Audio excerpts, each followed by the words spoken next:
Ria Sila ni afisa lishe kutoka hospitali ya rufaa ya mkoa wa Arusha Mount Meru, na nawakaribisha sana. Asante.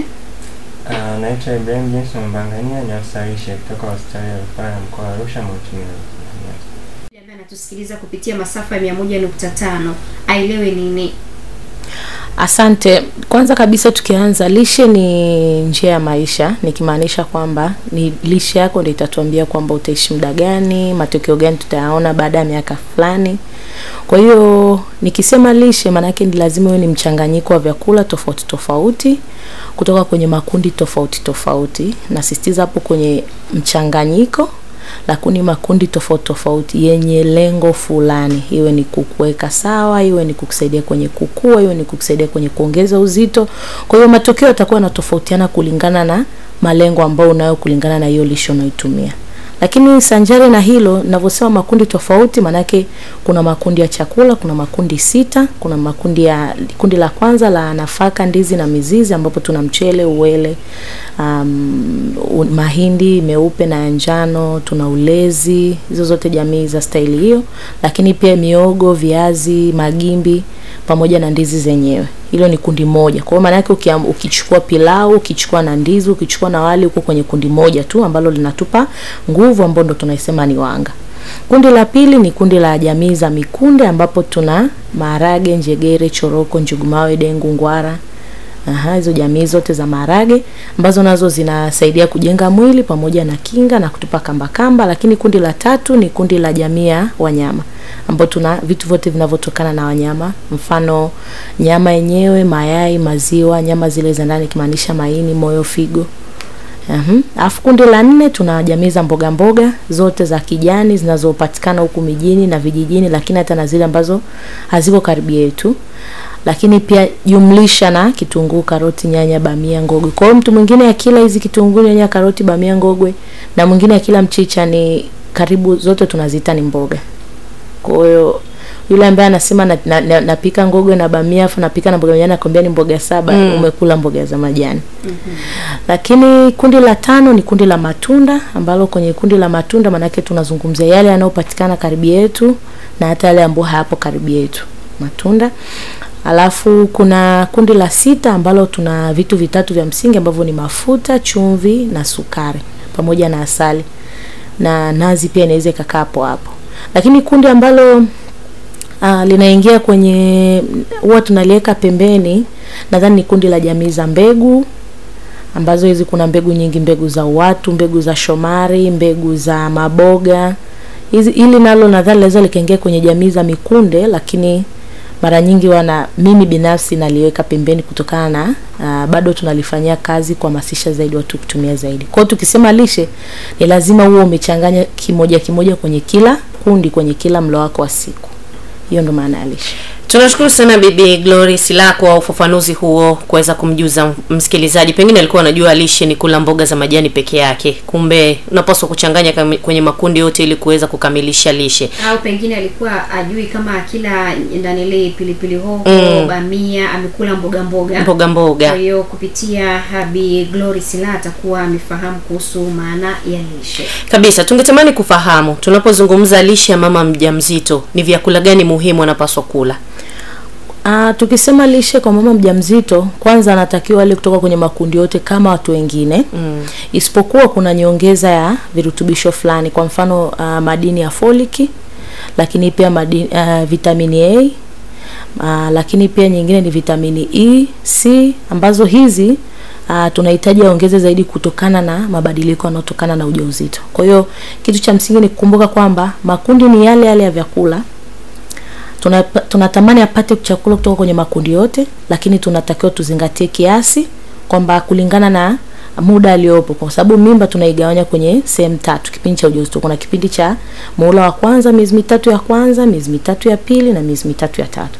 Kwa hiyo kila muhula tunahitaji apate vyakula vyote, lakini kipimo kitakuwa kinaongezeka jinsi muhula unavyozidi kufanyaje kuongezeka. Kwa hiyo mtu akiwa kwenye kipindi cha kwanza, kuna kiasi fulani tutaongeza. Kwenye kipindi cha pili kuna kiasi fulani tutahitaji aongeze, kwa sababu pia kumbuka tunahitaji ale kutokana na jinsi mtoto anavyokuwa na mahitaji nayo yanafanyaje, yanaongezeka.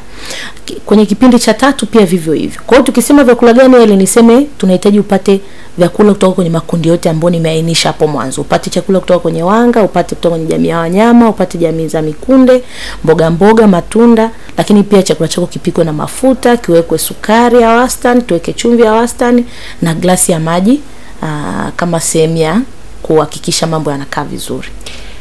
Asante Bi Glory Sila kufafanuzi huo kwamba mjamzito anatakiwa kula makundi yote kulingana na vile vipindi vya ujauzito ambavyo amevitaja viko vipindi vitatu, miezi mitatu ya mwanzo, miezi mitatu ya pili na miezi mitatu ya mwisho. Kwa hiyo kuna kiasi ambacho atatakiwa kuongeza kulingana na miezi inavyozidi kwenda. Glory hapa alivyosema kwamba mama mjamzito anahitaji virutubisho kutoka makundi yote 6 ya vyakula. Kwa kawaida ni kwamba kunakuwa na virutubisho muhimu ambavyo mama mjamzito anakuwa anavihitaji kwa huo kipindi cha ujauzito. Na huo virutubisho ni kwamba ni muhimu sana katika maendeleo au ukuaji wa mtoto. Kivipi? Mtoto atahitaji pia madini ya folic acid ambayo ni tunasema ni vitamini B9. Haya hapa yanasaidia sana katika swala kutengeneza mfumo wa fahamu wa mtoto, na hata katika swala la ukuaji wake wa ubongo pia yanasaidia sana. Sasa endapo mama mjamzito akakosa madini kipindi cha ujauzito, anakuja kumzaa mtoto, utakuta mtoto anazaliwa na mgongo wazi tunasema, au mtoto anazaliwa na mdomo sungula, utakuta mdomo kidogo umepasuka. Kwa hiyo ni changamoto ambazo zinajitokeza endapo mama atakuwa atupate virutubisho kwa usahihi katika kile kipindi chote cha ujauzito pia. Na tusalie hapo Bwana Ibrahim. Umezungumza kuhusiana na matumizi ya folic acid. Sasa kuna wengine wanavipuuza, hawavitumii, na umesema madhara yake ni kama hayo, mtoto anazaliwa akiwa na mgongo wazi, ana changamoto mbalimbali. Inashauriwa atumie hivi vidonge kuanzia muda gani, lakini na mjamzito pia anashauriwa kula mara ngapi kwa siku? Kwa kawaida ni kwamba endapo mwanamke yote ya mama mjamzito ni kwamba amejitambua anampata ujauzito, anashauriwa kufika kliniki ili kuanza kliniki mapema. Kwa akifika kliniki kupata huduma za afya ni kwamba kuna vipimo ambavyo atakuwa anaifanya, na hapo ndipo ataanza kupatiwa kuna vidongo ambavyo vinaitwa FeFo, vinakuwa na madini ya chuma pamoja na folic acid. Kwa atapewa labda ni kwa siku mara moja au mara mbili, inategemeana na kiwango ambacho anashauriwa pia kupatiwa. Kwa atakuwa anaendelea kutumia kadri ya vipimo vitakavyokuwa vinaonyesha. Kwa hapo baadaye naweza kuambia labda sasa hivi tupo vizuri, kwa hiyo tunaweza tukaacha kwanza. Kwa kawaida ni kwamba kwa upande wa ulaji pia mama mjamzito kama tulisema kwamba kunakuwa na vipindi tofauti. Mahitaji yanakuwa yanaongezeka kwa sababu tayari anakuwa na mtoto tumboni. Kwa hiyo mahitaji kidogo yanakuwa yanahitaji kuongezeka. Kwa mfano kwa kawaida tushazoea watu wengi tunakula labda ni milo 3 tu inatosha kwa siku, ila kwa mama mjamzito atahitaji zaidi ya milo 3 na asusa au tunaita snack, milo midogo. Kwa hiyo utakuta labda asubuhi tunakula kidogo, ile kabla mchana tunakula tena, mchana tunakula tena, kabla jioni tunakula tena. Kwa hiyo unakuta mama mjamzito anaweza kwenda kula milo zaidi ya hata 5 pia kwa siku. Tunasalia hapo kwenye haya matumizi ya vidonge vya folic acid. Labda twende kwa Bi Glory, yeye atuambie hakuna mbadala wa hivi vidonge vya folic acid, yani tofauti na hivi vidonge, ni chakula gani ambacho mama mjamzito anaweza akala vikampatia haya madini ya folic acid? Sana ni hizi jamii za kijani. Maana yake mboga zina madini mengi sana ya folic. Na maana yake kama hauwezi pia kula mboga, kuna hizi jamii za mikunde. Lakini sasa tunachokizungumzia ni kwamba kwenye hivi vidonge vya folic tuna uhakika mwili wako utapata kiasi stahiki, kwa sababu vile huaga vinagaiwa jinsi vilivyotengenezwa, vinakuwa vimetengenezwa labda kwa kiasi labda miligram 400 au labda microgram 400, kiasi ambacho kinakutosha. Lakini kwenye mboga kuna mambo mengi, sisemi kwamba na vyakula havitutoshi, lakini ninafikiri labda kwenye uandaaji, kwa sababu kwa mfano kama hizo folic B9 maana yake ni zile vitamini ambazo zinapotea kwa njia ya mvuke. Kwa hiyo pale kwenye uandaaji yawezekana umepika mboga hujafunika, umeosha sana, umeanika juani. Zile zote ni njia ambazo hizi vitamini B au pamoja na hiyo B9 huwa zinapotea. Kwa hiyo unakuta unasema naandaa mboga kwa ajili ya mimi kule nipate nipate vitamini B9 au folic wanaita, ukakosa kwa sababu tu ya hujui namna sahihi ya kufanya nini, ya kuandaa. Vivyo hivyo hata kwenye hizo jamii za maharage, mboga, broccoli, cauliflower, zote hizo zinazo, lakini sasa uandaaji ndio unasababisha usipate kile kiwango ambacho kitatoshea kulingana na mahitaji. Lakini kuongezea tu kwenye hilo, tunahitaji kula madini ya folic miezi 3 kabla hujashika ujauzito. Sio tu kwamba ukishapata ujauzito, kwa sababu nadhani huwa wakati mwingine wanawake tunagundua kwamba nina ujauzito muda ukiwa tayari umeenda. Kwa hiyo ili kuzuia mtoto asipate mgongo wazi, unajua kabisa mimi sasa hivi niko kwenye harakati au hekaeka za kutafuta mtoto, miezi 3 kabla unaanza kutumia. Na kipimo huwa kinatofautiana kulingana na wale watu ambao tayari huko nyuma ana historia kupata mtoto mwenye mgongo wazi au mdomo sungura, au kwa mtu ambaye ndo mara ya kwanza kabisa kujaribu kutafuta mtoto. Kwa hiyo ni muhimu nisisitize kunywa miezi 3 kabla, lakini na kuendelea nazo hata baada ya kujigundua kwamba wewe ni mjamzito. Hapo kwenye folic acid Big Glory, umesema kwamba ujauzito unatofautishwa kwa miezi 3 ya mwanzo, miezi 3 ya kati na miezi 3 ya mwisho. Je, hivi vidonge vya folic acid vinakuwa vinatolewa pia kwa kulinganisha kwamba mjamzito ni miezi 3, ni miezi 6, ni miezi 9 au inakuwaje? Kwenye kiasi cha dawa hizi za folic zinatofautiana kama nilivyosema. Kuna kitu tunaita high risk population, nikimaanisha wale ambao mfano wana historia ya kuwa na mtoto mwenye mgongo wazi, si ndio? Au wale ambao hawana historia kwao lakini unakuta ndo mara ya kwanza, si ndio? Kwa wale ambao unakuta wana historia, dozi yao kidogo inakuwa kubwa zaidi. Au mama labda mfano anajulikana na degedege, kipimo chake lazima kitakuwa tofauti na yule mtu ambaye hana degedege. Kwa hiyo sio swala la uko muula upi ujauzito, ni utapata kulingana na grupu ulilopo. Kwa kwenye high risk nikimaanisha wale ambao kwenye hatari zaidi ya kupata tena mtoto mwenye hiyo shida, au haupo kwenye hatari. Mama akila mayai au akila nyama anaweza kujifungua mtoto ambaye hana nywele, au hii ni kasumba tu ya kutaka mama mjamzito asipate vile virutubisho ambavyo ni muhimu kwa ajili ya kujenga afya ya mtoto wake. Kuna tamaduni lakini pia kuna mila ambazo zinakataza baadhi ya kina mama wajawazito kula vile vyakula ambavyo ni vina virutubisho. Asante. Kwanza kabisa nilishawahi kukutana na baadhi ya viongozi wa hizi tamaduni na tulijaribu kujadiliana nao kwa kina, na sababu walizoniambia ni kwamba wanaogopa wasile vyakula kwa sababu vinatia nguvu. Na wanajua kabisa kwamba ni vinampa mama nguvu, vinampa mtoto nguvu, na nguvu sio kwamba ni nguvu kwamba wanakuwa vizuri. Na vyakula hivi vingi ni vya protini na ni mayai, ndo wanakuwa hawashauri sana wanawake zao kula mayai kwa sababu wanaogopa kwamba mtoto atakuwa sana. Na kumbuka mtoto anapokuwa mkubwa sana tumboni inakuwa haiwezekani kwa hiyo mtoto kujifungua kwa kawaida, lazima atafanywa operation.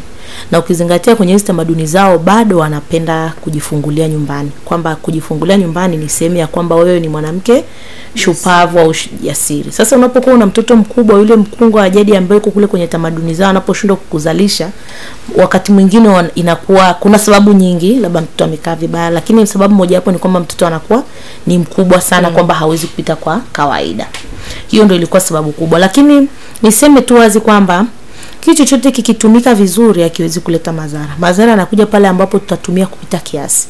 Tumesema kama ni kahawa usinywe zaidi ya mililita 200. Maana yake unapokuwa unatumia zaidi ya mililita 200 unajiweka kwenye nafasi kubwa sana ya kujifungua kabla ya wakati, kwa sababu unaingiza nishati kubwa sana na vitu vingine ambavyo vipo kule kwenye kahawa. Lakini sio hivyo tu, unapopia unatumia kahawa kiasi kikubwa sana unazuia madini chuma ambayo yanakuja kukusababishia pia ukosefu wa damu, pungufu wa damu na kadhalika.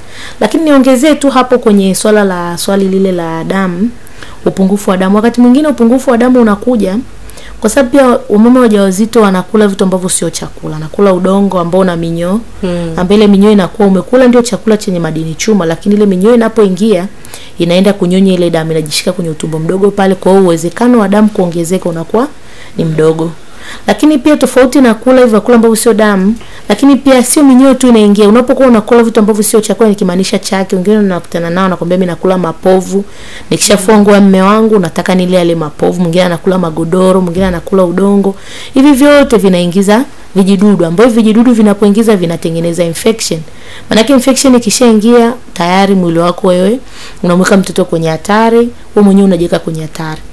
tupo pamoja, ambavyo vyote pia vinapunguza damu na kadhalika. Lakini kwenye maji pia, maji nayo ni sehemu moja hapo ya kuongeza kiasi cha damu. Ni moja kati ya therapy ambazo tunazitumia kwenye kuongeza damu. Lakini pia upungufu wa maji unasababisha pia mtu unakuwa na hasira, visirani. Kwa hiyo kuna wakati mwingine kipindi cha ujauzito tunakuwa tuna visirani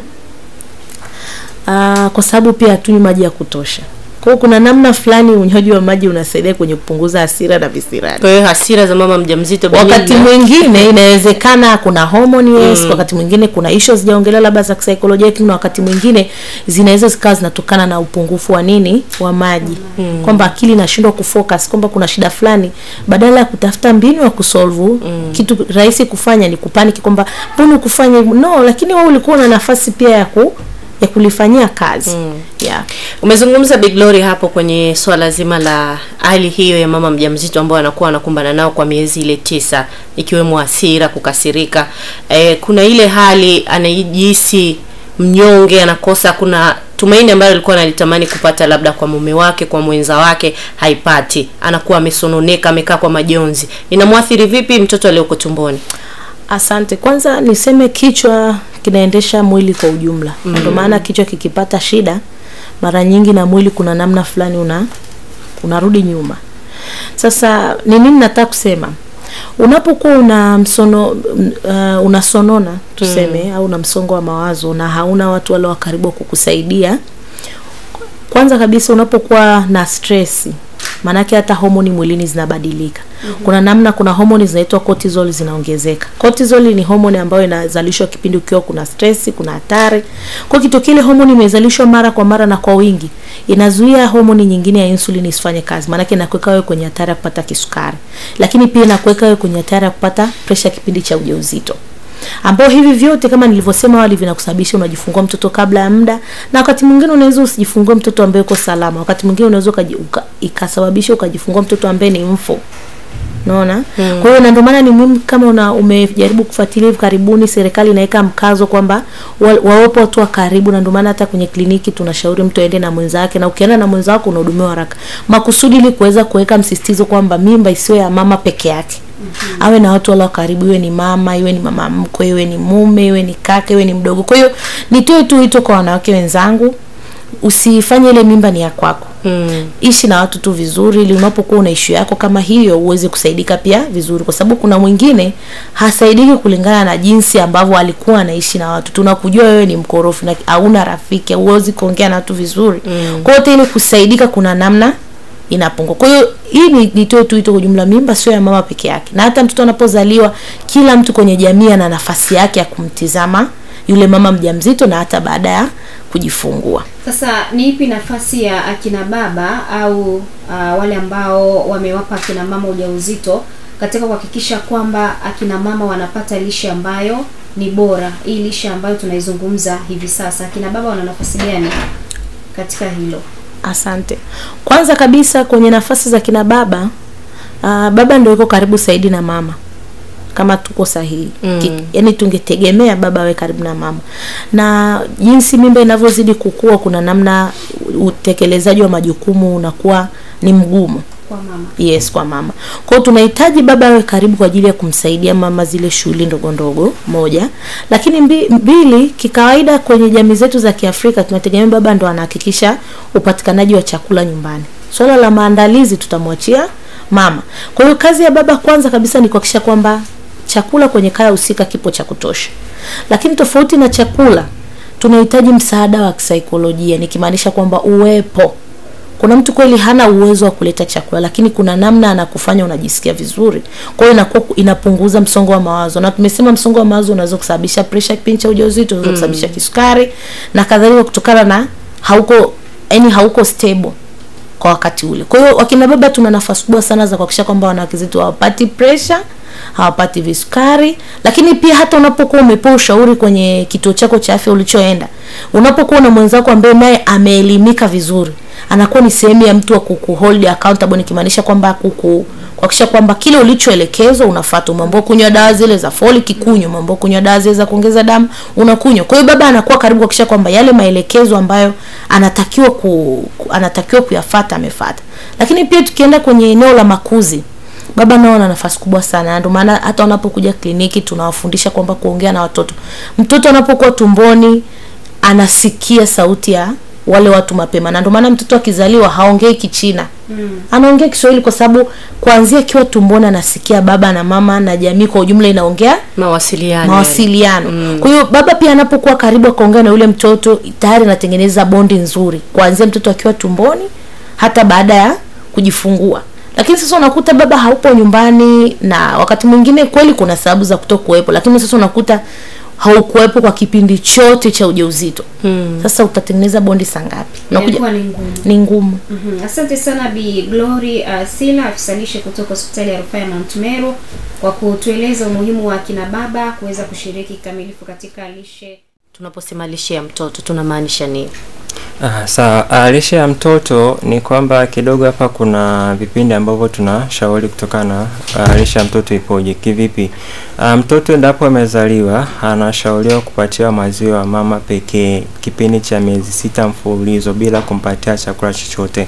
Ila endapo mtoto baada ya kutimiza miezi 6 ndo hapo kuna vyakula vya nyongeza tunasema, ambavyo hapo mtoto anaweza kuanzishwa kidogo kidogo mpaka hapo baadaye kadri tunavyokuwa tunamuongezea kidogo kidogo kutokana na umri wake, baadaye tunashangaa au anakuja anaweza kula kawaida tu kama hivi vyakula ambavyo tunakula kawaida. Kwa kawaida ni kwamba tunavyosema anywe maziwa mama pekee kipindi cha kuanzia hiyo miezi 0 mpaka miezi 6. Kwa nini? Maziwa ya mama pekee yanakuwa na virutubisho vyote au chakula vyote. Kwa kivipi? Anasema kwamba 88% ya maziwa ya mama ni maji, 4% ni yanakuwa na mafuta, 1% ni inakuwa na protini, na 7% inakuwa ni sukari inakuwa ni sukari. Kwa hiyo unakuta ni vyakula vyote katika maziwa ya mama mtoto anakuwa anavipata. Sasa endapo tunakuwa tunamweshia vyakula vingine tofauti na maziwa ya mama, na tunafahamu kwamba mwili wa mtoto bado unakuwa unajijenga, kwa hiyo kunakuwa na hivyo sehemu za mwili ambazo zinakuwa bado hazijakamilika. Sasa endapo tunampatia mtoto labda amezaliwa tu baada ya wiki kadhaa tunampatia uji, huyo mtoto wanasema uji mwepesi. Utakuta huyo mtoto anapata changamoto, magonjwa yanaweza kumsumbua, anaweza kuharisha, kutapika, hata ukwaji wake kidogo unaweza kuwa changamoto. Kwa sababu ni kwamba mtoto baada ya kuzaliwa inashauriwa, kwa vile atakuwa mama ataanza kwenda kliniki pia, anashauriwa kwamba mtoto endapo baada ya kuzaliwa anatakiwa dalili gani ambazo zinakuonyesha kwamba mtoto maendeleo yake ni mazuri, ni kwamba pia kwa upande wa uzito pia mtoto atakuwa anaongezeka kwa mwezi labda gramu 500 ambao ni nusu kilo. Kwa kama tunaenda kumpima mwezi huu basi tumekuta zimeongezeka, mwezi fulani tunaenda kumpima zimeongezeka pia, kwa ni dalili nzuri kwamba maendeleo ya mtoto ni mazuri pia. Kuna baadhi ya akina mama ambao wanalalamika kwamba hawana maziwa ya kutosha ili kuwanyonyesha watoto wao. Ili nyie kama wataalamu wa afya mnawashauri nini au mnawasaidiaje wale wamama ambao wanakutana na kadhia hiyo ya kukosa ile maziwa ya kutosha kumnyonyesha mtoto kwa miezi 6? Swali nzuri. Kwa kawaida ni kwamba kuna changamoto nyingi ambazo zinajitokeza, hali ambayo kidogo inamfanya mama swala la maziwa yasiyakatosha. Kivipi? Kuna wengine ambao wanasema mimi maziwa yanatoka ziwa moja tu ila ziwa jingine alitoki, na kuna wengine ambao wanasema maziwa yanatoka kidogo sana au yatoki kabisa. Sababishi vipo vingi. Mbali na ulaji bado kuna changamoto za msongo wa mawazo pia. Sababu kama tulivyosema kwamba hata swala msongo wa mawazo bado inaweza kuathiri pia utendaji wa kazi wa mwili pia kuhusu upande wa hormone pia. Kwa hiyo inaweza kupelekea hizo changamoto kwa hata swala la maziwa yakapungua. Na kwa huyu ambao anasema maziwa yanatoka ziwa moja tu ila ziwa jingine halitoki, ni kwamba kwa kawaida ni kwamba kuna hormone ambazo zinasaidia katika swala la utengenezaji wa maziwa ambayo inaitwa prolactin hormone.